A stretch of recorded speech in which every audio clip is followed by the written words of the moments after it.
Hello मेरे प्यारे एवं प्रिय विद्यार्थियों, एक बार पुनः आप सभी का आपके अपने चैनल टुवर्ड्स सक्सेस में स्वागत है। बच्चों, आज हम हिंदी भाषा के अपठित गद्यांश के वीडियो सीरीज के क्रम में अपठित गद्यांश संख्या 38 के भाग 38B का अध्ययन पठन करेंगे। बच्चों, आइए अब हम बढ़ते हैं सफलता की ओर और इसी क्रम में ये रहा आपके सामने आपका अपठित गद्यांश नंबर 38B।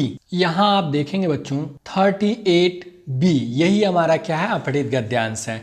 निम्नलिखित गद्यांश को पढ़कर प्रश्नों के उत्तर दीजिए। ये जो निम्नलिखित शब्द है ये आपका क्या है, दो शब्दों से मिलके बना हुआ है। पहला क्या हो जाता है, निम्न, और दूसरा क्या हो जाता है, लिखित। जैसा कि जब आप इस शब्द को उच्चारित करते होंगे या बोलते होंगे या पढ़ते होंगे तो आपको पता लग जाता होगा। निम्न मतलब नीचे, लिखित का मतलब तो आप जानते हैं लिखा हुआ, अर्थात कि नीचे लिखे हुए गद्यांश को पढ़कर गद्यांश से संबंधित पूछे गए प्रश्नों के उत्तर देना है हमें बच्चों। चलिए अब हम बढ़ते हैं अपने गद्यांश की तरफ। श्रीमती सेन को आभूषणों का बड़ा शौक था। किसका शौक था? आभूषणों का। आभूषणों को हम क्या कहते हैं? गहना भी कहते हैं, अर्थात कि जिसे आप इंग्लिश में ज्वेलरी बोलते हैं। क्या बोलते हैं? ज्वेलरी बोलते हैं। आप तो जानते हैं बच्चों की महिलाओं को जो है ज्वेलरी से कितना लगाव होता है। उनके जन्मदिन के अवसर पर, अर्थात कि ये जो बर्थ डेट होता है, क्या बर्थ डेट होता है, इसी को हम क्या बोलते हैं? बर्थडे के रूप में मनाते हैं। किसके रूप में? बर्थडे के रूप में। और इसी को हम हिंदी में जन्मदिन कहते हैं। के अवसर पर श्री सेन ने उन्हें सोने और हीरो का एक सुंदर हार खरीद कर दिया। श्रीमती सेन ने उस हार को थोड़ी देर, ये जो देर शब्द है मतलब थोड़े समय के लिए पहना और उसके बाद उतार दिया। उतार दिया या आप कह सकते हैं उसको निकाल दिया, क्योंकि वो गले में पहनना जाता है तो गले से निकाल दिया। उन्होंने उसे अपने कमरे की मेज पर रख दिया। उसके बाद वे स्नानागार नहाने चली गई। स्नानागार का मतलब बाथरूम। भाई कोई नहाने जाएगा तो कहाँ जाता है? बाथरूम। आप जानते हैं कि ये जो बाथ मतलब होता है नहाना, रूम मतलब कमरा, अर्थात कि नहाने का कमरा। आज जो नहाना होता है मतलब उसी को हम क्या बोलते हैं? स्नानागार या स्नान घर भी कह सकते हैं। चलिए आगे बढ़ते हैं। एक बूढ़ा बंदर, बंदर को आप क्या बोलते हैं बच्चों? मंकी बोलते हैं। उनके घर, किसके घर? श्रीमती सेन कह लीजिए या श्रीमती सेन के हस्बैंड कौन थे? श्री सेन कह लीजिए। उनके घर के पास वाले पेड़ पर चढ़ा और बालकनी से कूद गया। एक खुली खिड़की से वह कमरे में अंदर घुस आया। बंदर को वहां हार मिल गया। कहाँ? वहां, अर्थात कि कमरे में, और उसने उसे अपनी गर्दन पर लपेट लिया। उसे जो शब्द है ये किसके लिए प्रयोग किया गया है? हार के लिए प्रयोग किया गया है। उसके बाद बंदर ने साइड टेबल पर रखे हुए चॉकलेट और फल खाए। जब श्रीमती सेन स्नानागार अर्थात कि बाथरूम से लौटी, या आप कह सकते हैं वापस आई। लौटने का मतलब होता है वापस आना। तो उन्हें अपना हार नहीं मिला। नहीं मिला या आप कह सकते हैं नहीं दिखा। भाई दोनों का अर्थ या भाव क्या है? एक ही है। वे जोर से चिल्ला पड़ी। बच्चों अब हम आपको बता देते हैं कि किसी भी गद्यांश को हल करने के दो तरीके होते हैं। पहला तरीका होता है कि सर्वप्रथम हम क्या करें, अपने गद्यांश को पढ़ लें, तत्पश्चात गद्यांश से संबंधित प्रश्नों को पढ़ते हुए आगे बढ़ें। जैसा कि अभी हम गद्यांश को पढ़ लें, इसके बाद प्रश्नों को हल करते हुए आगे बढ़ेंगे। और दूसरा हमारा जो तरीका होता है वो क्या हो जाता है कि सर्वप्रथम गद्यांश से संबंधित प्रश्नों को पढ़ लें, तत्पश्चात गद्यांश को पढ़ते हुए गद्यांश के प्रश्नों को हल करते हुए आगे बढ़ें। तो बच्चों चलिए अब हम बढ़ते हैं अपने प्रश्नों की तरफ जो कि गद्यांश से पूछे गए हैं। श्रीमती सेन ने जन्मदिन के अवसर पर क्या पहना था? सुंदर ड्रेस, सोने की चूड़ियाँ, हीरे की अंगूठी, सोने व हीरे का हार। बच्चों अब हम आपको बता देते हैं कि हम अपने प्रश्नों को दो मेथड से हल करेंगे। पहला हमारा मेथड क्या हो जाएगा, कीवर्ड मेथड होगा, जो हमारा क्या है सबसे इंपॉर्टेंट मेथड है। और जो हमारा दूसरा मेथड होगा वो क्या हो जाएगा, ऑप्शन एलिमिनेशन मेथड, या इसी को आप ऑप्शन एलिमिनेशन ट्रिक कह सकते हैं। तो चलिए अब हम बताते हैं कि जो हमारा कीवर्ड ट्रिक है ये कैसे वर्क करता है या काम करता है, या इसके सहारे हम अपने प्रश्नों को कैसे हल करते हैं। जैसे आप ये देखें, आपका प्रश्न संख्या 1 है, श्रीमती सेन ने जन्मदिन के अवसर पर क्या पहना था। तो ये जो शब्द आपके प्रश्न में दिए गए, इन्हीं में से कुछ शब्दों हम क्या करते हैं अपने कीवर्ड के रूप में चयन कर लेते हैं।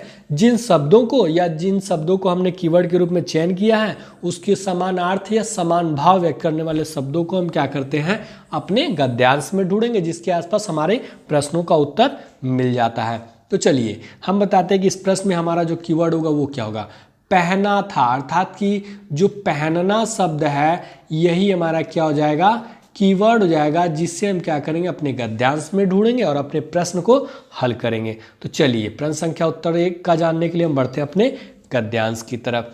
आपने देखा श्रीमती सेन ने उस हार को थोड़ी देर पहना। ये जो शब्द है पहनना, ये क्या है हमारा कीवर्ड था। तो उस हार को, अर्थात कि जो हार, ये उस हार अर्थात कि जो श्री सेन द्वारा उनको दिया गया था, और वो किस चीज़ का था आप जानते हैं, सोने और हीरो से बना हुआ था। जैसा कि प्रश्न संख्या 1 के विकल्प डी में दिया हुआ है बच्चों कि सोने व हीरे का हार। भाई वो ड्रेस तो पहन रखी थी, सही बात है, बिना ड्रेस का तो कोई होगा नहीं। चलिए इस प्रश्न का उत्तर हमें यहाँ से प्राप्त हो जाता है।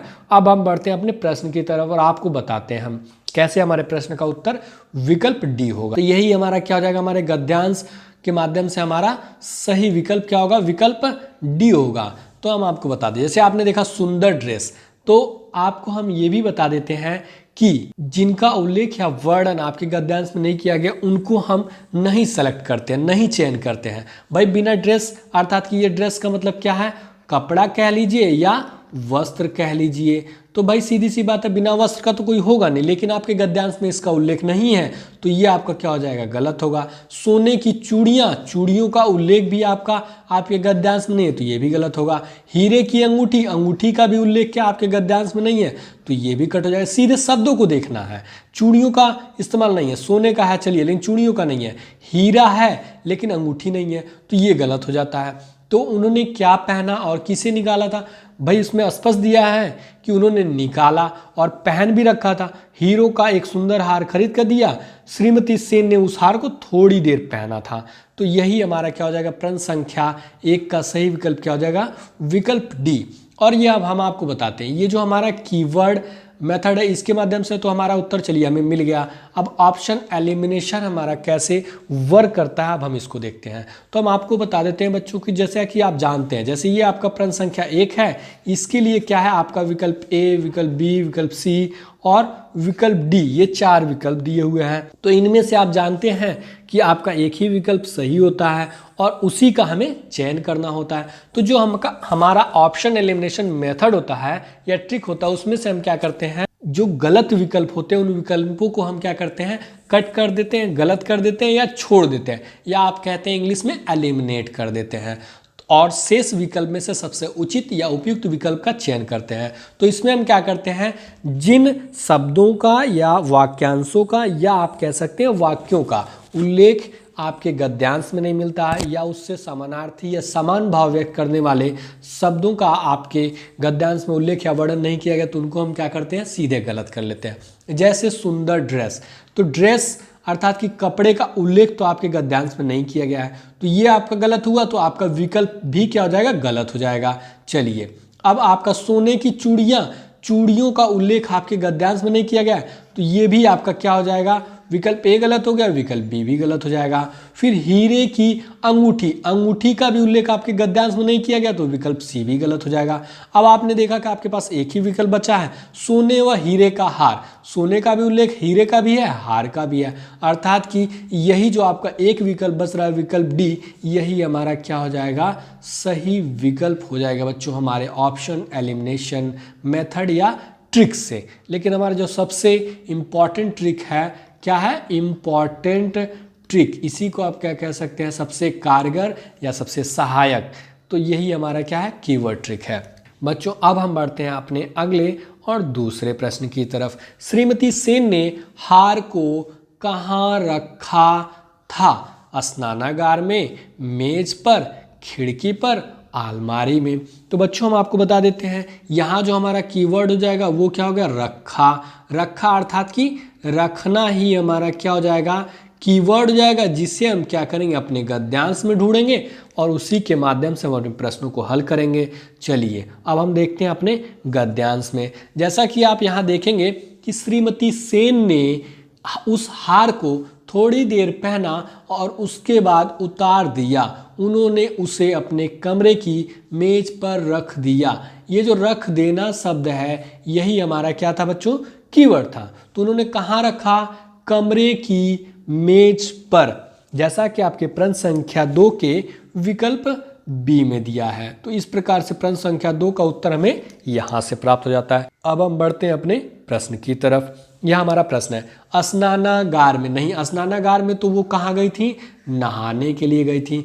मेज पर, यही हमारा क्या हो जाता है, प्रश्न संख्या 2 का सही विकल्प हो जाता है कि उन्होंने अपने कमरे के मेज पर, या आप कह लीजिए मेज पर ही उन्होंने अपने हार को रखा था। इस प्रकार से प्रश्न संख्या 2 का जो सही विकल्प होगा वो क्या होगा, विकल्प बी हो जाएगा। चलिए अब हम बढ़ते हैं अपने अगले और तीसरे प्रश्न की तरफ। बंदर कमरे में कैसे घुसा, क्या, कैसे घुसा? तो यहाँ आपका जो घुसा शब्द है अर्थात कि उसने एंट्री किया। क्या, एंट्री को आप और क्या बोलेंगे, प्रवेश किया। और यहाँ जो हमारा घुसा अर्थात कि घुसना शब्द ही हमारा क्या हो जाएगा, कीवर्ड जाएगा, जिसे हम गद्यांश में ढूंढेंगे और उसी के माध्यम से सही विकल्प का चयन करेंगे। तो चलिए अब हम बढ़ते हैं अपने गद्यांश की तरफ। यहाँ आप देखेंगे जैसा कि आपका प्रश्न था, बंदर कमरे में कैसे घुसा। तो आप यहाँ पढ़ेंगे कि एक बूढ़ा बंदर उनके घर के पास वाले पेड़ पर चढ़ा और बालकनी से कूद गया। यहाँ कूदने की बात आपसे कर रहा है, जबकि आपको क्या है, घुसने की बात है। एक खुली खिड़की से वह कमरे के अंदर घुस गया। ये जो घुसना शब्द है यही हमारा क्या था, कीवर्ड था। तो वो कमरे में कैसे घुसा, वहाँ है वह कमरे के अंदर घुस गया। कैसे घुस गया, खुली खिड़की से या खुली खिड़की के माध्यम से। तो ये आपका जैसा कि प्रश्न संख्या 3 के विकल्प डी में दिया हुआ है। तो बच्चों इस प्रकार से प्रश्न संख्या 3 का उत्तर हमें यहाँ से प्राप्त होता है। चलिए अब हम बढ़ते हैं अपने प्रश्न की तरफ और सही विकल्प का चयन कर लेंगे। खिड़की से, और चलिए खिड़की से, हाँ सही बात है। छत से नहीं, ये तो आपका गलत हो जाएगा। खुले दरवाजे से नहीं, दरवाजे से भी नहीं वो घुसा था। कहाँ था, खिड़की से। आप विकल्प डी में भी देखेंगे यहाँ भी खिड़की है और यहाँ भी खिड़की है। आप यहाँ थोड़ा सा भ्रमित हो सकते हैं बच्चों, क्या कंफ्यूज हो सकते हैं कि खिड़की से ही तो वो घुसा था, लेकिन जो सबसे उचित और उपयुक्त विकल्प होगा वो क्या होगा, खुली खिड़की से। भाई इसमें स्पष्टतया बता दिया है कि वो खिड़की से घुसा था, लेकिन क्या है, खुली खिड़की से घुसा था। ये हमारे प्रश्न के उत्तर के सबसे करीब है। तो इस प्रकार से प्रश्न संख्या 3 का जो सबसे उचित और सही विकल्प होगा वो क्या हो जाएगा, विकल्प डी हो जाएगा बच्चों। चलिए अब हम बढ़ते हैं अपने अगले और चौथे प्रश्न की तरफ। बंदर ने श्री सेन के यहाँ क्या क्या खाया, आम, चॉकलेट, फल, उक्त बी व सी दोनों। तो आप यहाँ देखें, आप आम का तो उल्लेख या वर्णन नहीं किया गया, तो ये तो वैसे ही गलत हो गया। चलिए अब यहाँ हमारा जो कीवर्ड हो जाएगा वो क्या होगा, खाया, अर्थात कि जो खाना शब्द है यही हमारा क्या हो जाएगा, कीवर्ड हो जाएगा, जिसे हम अपने गद्यांश में ढूंढेंगे और सही विकल्प का चयन करेंगे। तो चलिए अब हम बढ़ते हैं अपने गद्यांश की तरफ प्रश्न संख्या 4 का उत्तर जानने के लिए। यहाँ आप देखेंगे कि एक खुली खिड़की से वह कमरे के अंदर घुस गया, बंदर को वहाँ हार मिल गया और उसने उसे अपनी गर्दन पर लपेट लिया। उसके बाद बंदर ने साइड टेबल पर रखे हुए चॉकलेट और फल खाए। ये खाना शब्द क्या था, हमारा कीवर्ड था। तो क्या क्या खाया, जैसा कि आपके प्रश्न संख्या 4 के विकल्प बी में दिया हुआ है। क्या विकल्प बी में दिया है कि चॉकलेट खाया, और विकल्प सी में दिया हुआ है कि वो फल खाया। तो इस प्रकार से 4 का उत्तर जो है, प्रश्न संख्या 4 का उत्तर हमें यहाँ से प्राप्त हो जाता है। चलिए अब हम बढ़ते हैं अपने प्रश्न की तरफ और सही विकल्प का चयन करेंगे। यहाँ आपको 2 विकल्प मिल जाते हैं। विकल्प बी अर्थात कि वो चॉकलेट भी खाता है, विकल्प सी में है फल खाया। यहाँ आप देखेंगे विकल्प डी में उक्त बी व सी दोनों, यहाँ जो उक्त शब्द है इसका जो अर्थ होता है क्या होता है, ऊपर के अर्थ में, अर्थात कि ऊपर बी व सी दोनों में दिए हुए सामग्रियों को वो क्या किया, खाया। तो इस प्रकार से प्रश्न संख्या 2 का 4 का जो सही विकल्प होगा वो क्या हो जाएगा, विकल्प डी हो जाएगा बच्चों। चलिए अब हम बढ़ते हैं अपने अगले और 5वें प्रश्न की तरफ। बंदर बालकनी में कैसे पहुंच गया? श्रीसेन के घर के पड़ोसी के घर पर चढ़कर, आम के पेड़ पर चढ़कर, पीपल के पेड़ पर चढ़कर, श्रीसेन के घर के पास वाले पेड़ पर चढ़कर। तो बच्चों सबसे पहले हम इसको ऑप्शन एलिमिनेशन मेथड से हल करके आपको बताते हैं कि इस प्रश्न के लिए आपको गद्यांश तक जाने की जरूरत नहीं है। तो जैसा कि हमने इसको बता दिया कि ये कैसा वर्क करता है, जैसे आप विकल्प ए में देखेंगे श्रीसेन के घर के पड़ोसी के घर पर चढ़कर, ये जो पड़ोसी शब्द है इसका तो उल्लेख ही नहीं किया गया है, तो पड़ोसी के घर का जब उल्लेख नहीं है तो ये क्या हो जाएगा, अपने आप विकल्प गलत हो जाएगा। चलिए विकल्प बी को देखते हैं। आम के पेड़ पर चढ़कर, पेड़ पे चढ़ के तो आया था लेकिन आम के पेड़ का उल्लेख नहीं किया गया है, तो ये भी आपका गलत हो जाएगा। पीपल के पेड़ पर, पेड़ के द्वारा तो आया था लेकिन क्या है, पीपल के पेड़ का उल्लेख या वर्णन आपके गद्यांश में नहीं है, तो ये भी आपका क्या हो जाएगा, गलत हो जाएगा। तो आपने देखा अब आपका एक ही विकल्प बच रहा है, तो यही क्या हो जाएगा, हमारा सही विकल्प हो जाएगा। क्या, श्रीसेन के घर के पास वाले पेड़ पर चढ़कर। तो श्रीसेन के घर के पास वाले पेड़ पर इसका उल्लेख और वर्णन या चर्चा भी आपके गद्यांश में है। चलिए लेकिन हम इसमें क्या करेंगे, जो हमारा कीवर्ड है उसके माध्यम से हम अपने प्रश्नों को हल करेंगे। तो ये जो आपका ऑप्शन एलिमिनेशन मेथड है इसके लिए आपको बहुत अधिक अभ्यास करना पड़ेगा। तो चलिए अब हम बढ़ते हैं अपने गद्यांश की तरफ। हमारा जो कीवर्ड होगा वो क्या होगा, बालकनी शब्द ही हमारा कीवर्ड हो जाएगा जिसे हम अपने गद्यांश में ढूंढेंगे। तो जैसा कि आप यहाँ देखते हैं कि श्रीमती सेन थी, स्नानागार में चली जाती है तो वहाँ एक बूढ़ा बंदर उनके घर के पास वाले पेड़ पर चढ़ा और बालकनी से कूद गया। ये जो बालकनी शब्द है यही हमारा क्या था, कीवर्ड था। तो आपका प्रश्न क्या था, बंदर बालकनी में कैसे पहुंच गया, उनके अर्थात कि घर के पास वाले पेड़ पर चढ़कर, जैसा कि प्रश्न संख्या 5 के विकल्प डी में दिया हुआ है। तो आपने देखा कि प्रश्न संख्या 5 का उत्तर हमें यहाँ प्राप्त हो जाता है। चलिए आपने देखा बच्चों कि आपका जो कीवर्ड है आपके प्रश्नों को हल करने में कितना मदद कर रहा है। चलिए यही हमारा क्या था, आपने देखा था कि विकल्प डी ही हमारा क्या था, ऑप्शन एलिमिनेशन मेथड से भी यही हमारा आंसर प्राप्त हुआ था और यही हमें हमारे कीवर्ड के माध्यम से भी हमें उत्तर की प्राप्ति विकल्प डी हुई है। तो इस प्रकार से प्रश्न संख्या 5 का जो सही विकल्प होगा वो क्या होगा, विकल्प डी हो जाएगा। चलिए अब हम बढ़ते हैं अपने अगले और 6वें प्रश्न की तरफ।